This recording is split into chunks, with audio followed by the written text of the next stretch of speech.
Segurança pública, nós também gostamos de falar, principalmente quando a gente fala em resultado e resposta para a sociedade, né? E ninguém melhor para falar sobre isso com a gente do que nosso promotor criminal, doutor Luiz Fernando Pipino, que está tendo um ano de muito trabalho, eu diria, né, doutor? Seja bem-vindo, desde já, gratidão por ceder esse tempo para nós aqui. Bom dia.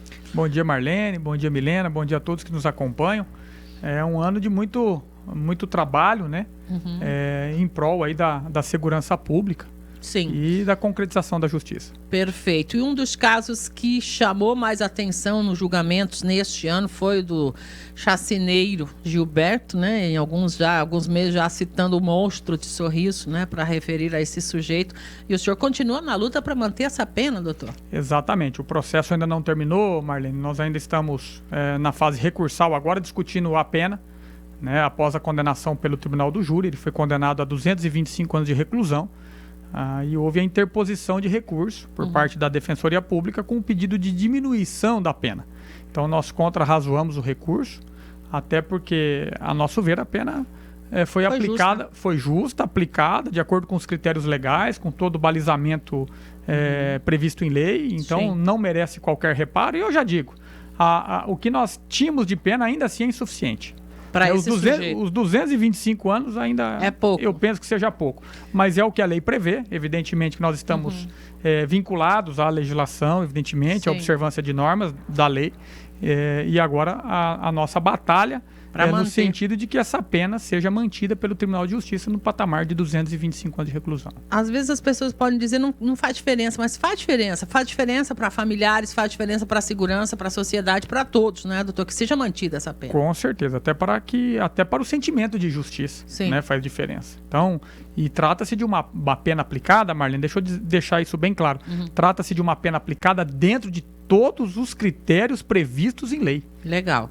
Todo o sistema trifásico, né, que a legislação impõe, foram observados, primeira fase, segunda fase, terceira fase da dosimetria da pena, observando todos os critérios da lei. Então, não há qualquer reparo a ser feito nesta fixação. Além deste caso, que foi um dos mais emblemáticos, midiáticos, eu diria, neste ano, teve outros, a exemplo do caso da pequena Sara, recentemente, né, que foram a julgamento, doutor, e que causou bastante comoção ainda, depois de tanto tempo. A gente pode relembrar um pouquinho disso? Como é que foi isso para o senhor, doutor? Claro, é um episódio de muita repercussão aqui também na cidade Sim. de Sorriso, não só na cidade de Sorriso, em todo o estado. A pequena Sara, ela foi capturada, estuprada e assassinada no ano de 2010, enterrada, e por muito tempo as diligências investigativas não foram exitosas no que diz respeito à descoberta da autoria delitiva. Ficou muito tempo sem saber quem era o criminoso. Exatamente. A Polícia Judiciária Civil encetou diversas diligências investigativas logo após ao sumiço, né, ao desaparecimento da pequena Sara, investigou muitas pessoas, familiares, vizinhos, muitas pessoas foram alvo de investigação, trabalhadores ali no entorno do estádio, caseiros. A polícia encetou diversas diligências e nenhuma foi exitosa no que diz respeito à descoberta da autoria, né? Então, apenas no ano 2020, já com outras informações em que a polícia checou, bem da verdade, a polícia sempre trabalhou com informações ao longo dos anos. Sim. E a polícia, de forma responsável, sempre apurou essas informações e essas denúncias para separar o joio do trigo.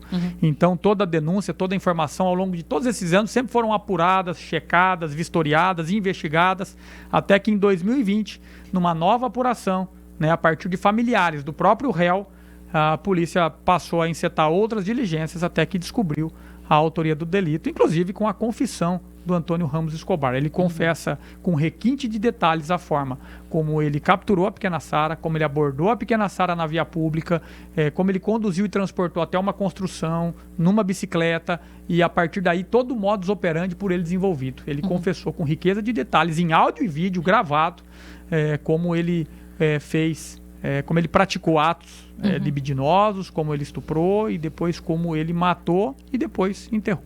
10 anos depois, doutor, ele fez essa confissão?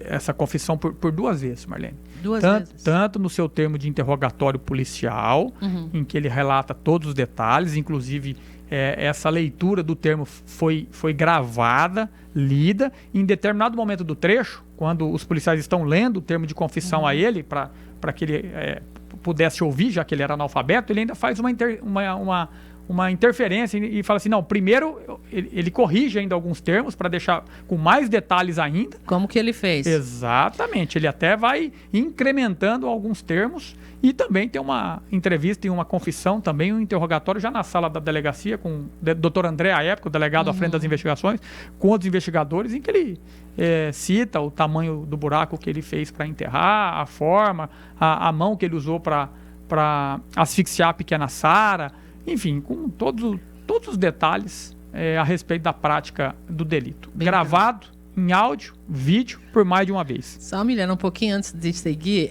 houve, assim, muitas falas a respeito devido a não ter corpo, neste caso, não ter arma de crime, né?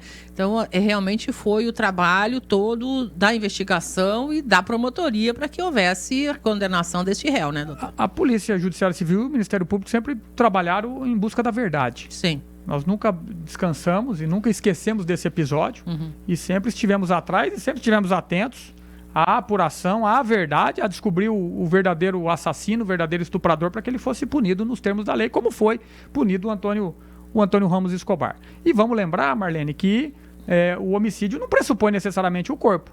Né? Nós temos vários outros episódios aqui registrados já no Brasil. O exemplo que todos conhecem é da Lisa Samúdio. Também até hoje não tem o corpo. Não teve o corpo e, não obstante, houve o reconhecimento da prática do homicídio. Perfeito. Porque senão, pense comigo, Marlene, seria muito simples. Sim. Bastaria que o assassino matasse e sumisse com o corpo e aí não haveria falar de crime. Seria muito simples. E uma forma de se obter impunidade. Então, evidentemente que a lei prevê, sim, hipóteses em que a materialidade possa ser substituída por outros meios de prova, como foi nesse caso. Perfeito. E a importância, né, desse julgamento, doutor, principalmente para a família, né? Você imaginar uma mãe que ficou durante esse tempo todo sem saber se a filha estava viva ou morta, até a confissão, né, do réu, a angústia, né, dessa espera pela justiça ou por uma descoberta de alguma coisa que aconteceu com a filha, e agora com o julgamento e a punição, a gente vê que fez a justiça que ela tanto esperava, né? Porque você imagina se colocar no lugar, apesar de não ter o corpo também, né? Porque a mãe espera pelo menos, né, velar e sepultar o ente querido, mas por outro lado, a importância, né, da justiça ser feita para que essa família também, de certa forma, descansasse, né? Com certeza, né? Que suportasse, né? Colocasse um ponto final, né, nesse episódio triste, né? Doloroso, suportasse o luto e que servisse ao menos de alívio, né? Por conta desse desfecho, né, de que a justiça entregou, né, desempenhou o seu papel, né, que a justiça foi feita, para que a família pudesse ao menos, que a justiça pudesse ao menos confortar um pouco esse sentimento de luto, né. Muito bem. E a mãe nunca desistiu. Eu atendi a dona Eva algumas vezes, Marlene, registre-se. Não só a dona Eva, tantas outras mães, né, que perdem os seus filhos pela violência, e ela nunca desistiu. Ela nunca desistiu da justiça.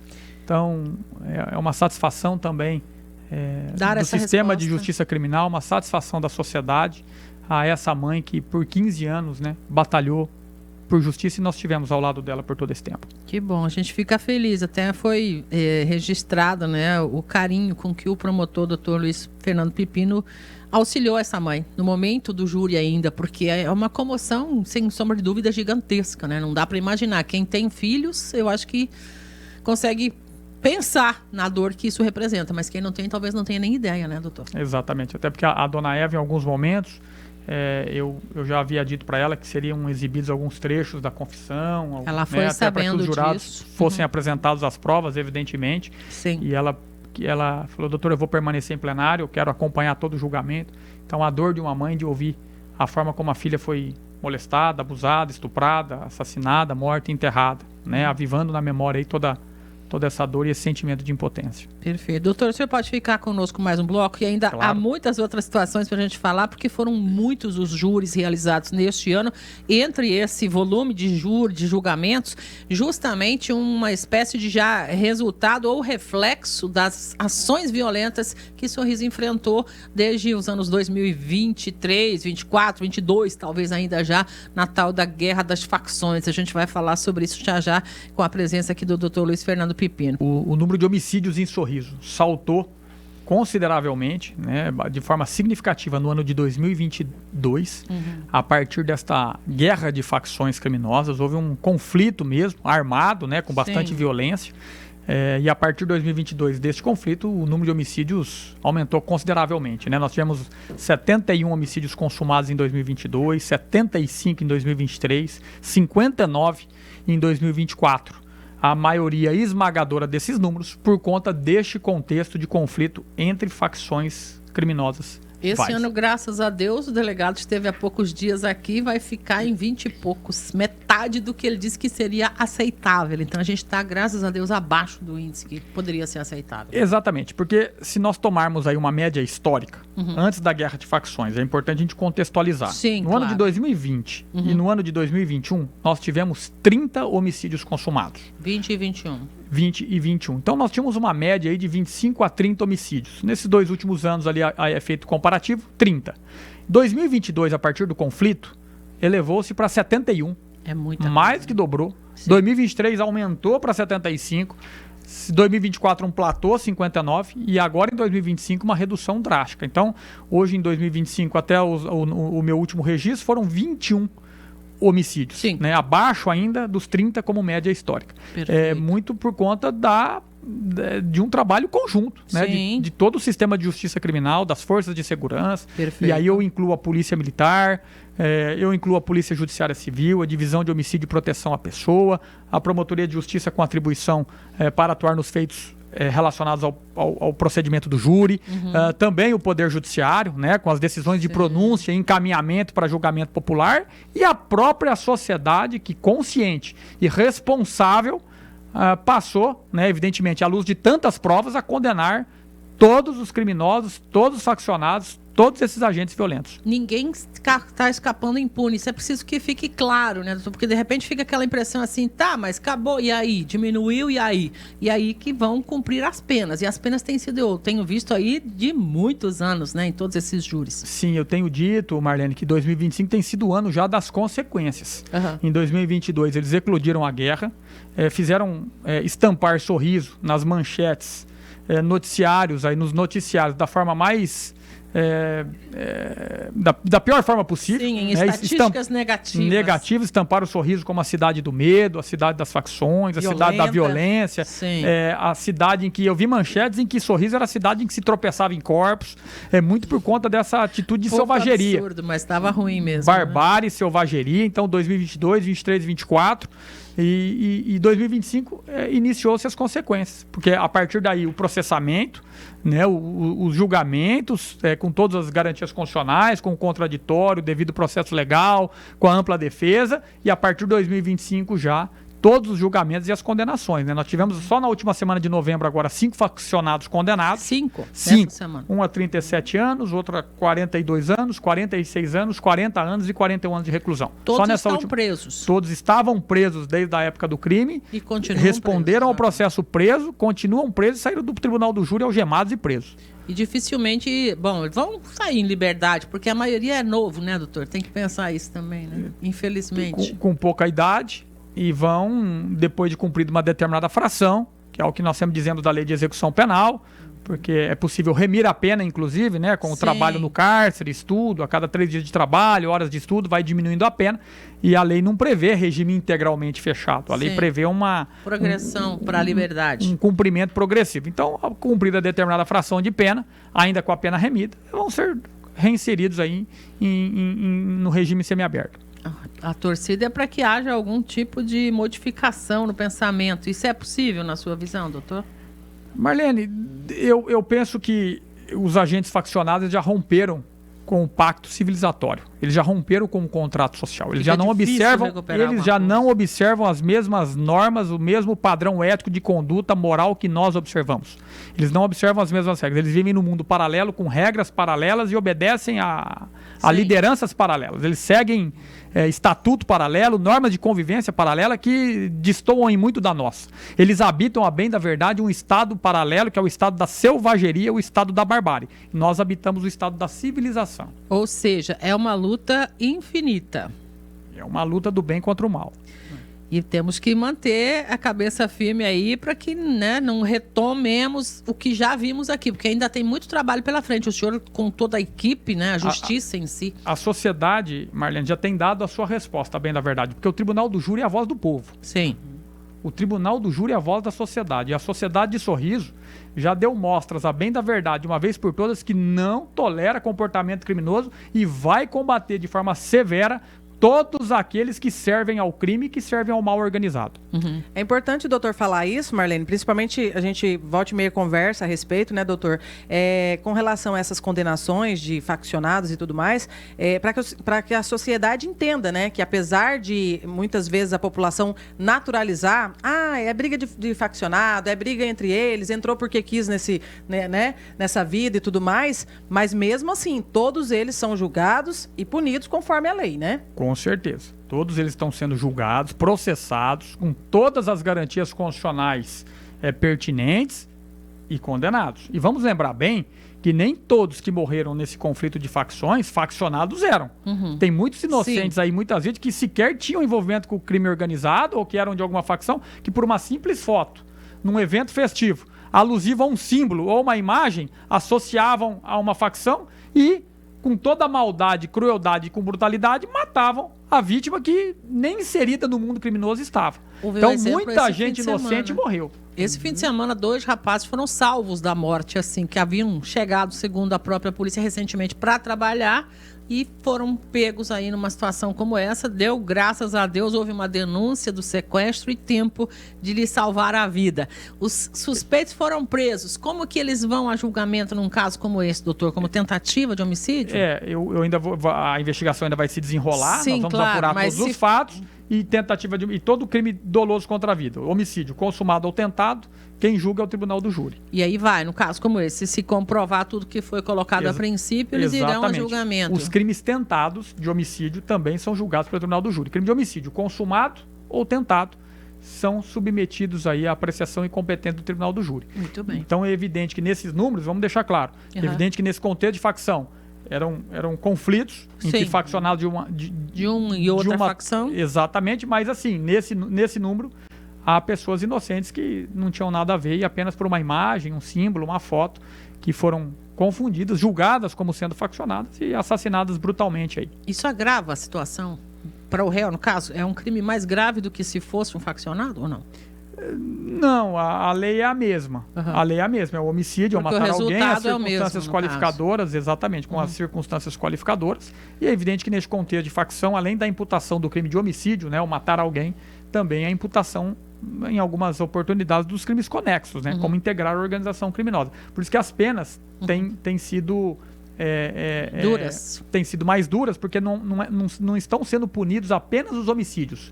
Além dos homicídios, também o crime de integrar a organização criminosa, que é um delito autônomo. Só de se organizar para cometer o crime já está cometendo um crime. E tem outros crimes conexos também, a exemplo, às vezes tem casos em que tem crime de ocultação de cadáver, tem casos que tem crime de porte ilegal de arma de fogo de uso restrito, tem casos em que há crime de sequestro. Então, vai somando. Num contexto, muitas vezes numa empreitada criminosa, eles praticam 3, 4, 5 crimes até matar. Sim. Então as penas são somadas, as condenações são cumuladas e daí a exasperação da pena. Perfeito. Nós temos visto aí o resultado, né, de tudo isso, essa redução como um resultado, eu diria, em conjunto, né, da tolerância zero, a princípio, ordens do próprio governo do estado e todas as forças trabalhando neste conjunto. Ainda tem júris para realizar nesse ano, doutor, o ano que vem agora? Não, temos mais 3 sessões de julgamento pelo Tribunal do Júri. Que tem a ver com essa situação? Em dezembro.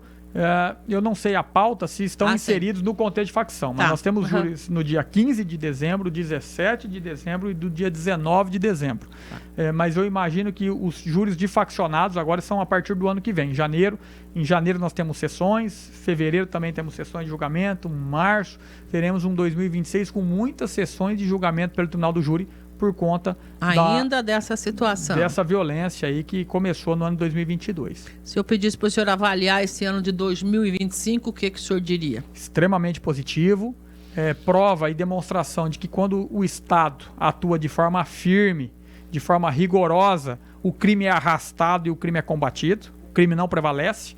O crime só prevalece na fraqueza do Estado. Então, quando as instituições democráticas se levantam de forma séria, firme e no combate, e que cada qual instituição cumpra bem o seu papel, sobretudo o povo, porque quem julga no tribunal do júri é o povo, quando todos cumprem bem o seu papel, o crime é varrido. Muito bem, fico feliz de ouvir a sua avaliação. A expectativa para 2026 é de mais um ano, além de ser de bastante trabalho, mas de bons resultados, eu diria também, né, doutor? Com certeza, é a nossa expectativa. Nós vamos continuar trabalhando, né? A polícia também, as forças de segurança também, e no sentido de trazer justiça, de concretizar a justiça e promover de uma forma por todas, né? Trazer de uma forma por todas a resposta. Todos aqueles que delinquiram, todos aqueles que mataram, todos aqueles que serviram em algum momento ao mal organizado, ao crime organizado, que suportem agora as consequências da maldade praticada. Isso é muito importante a gente poder dar essa resposta. É uma resposta para o conjunto da sociedade sorrisense, né, doutor? Depois de tanto tempo de notícias ruins, como o senhor disse, que faz todo mundo sofrer com isso. Talvez alguém nem perceba o quanto isso é negativo, né? Mas acaba se refletindo para todos. E hoje, felizmente, estamos respirando. Quando estava no meio daquele fervo, a gente tinha a impressão de que isso nunca ia terminar, né, doutor?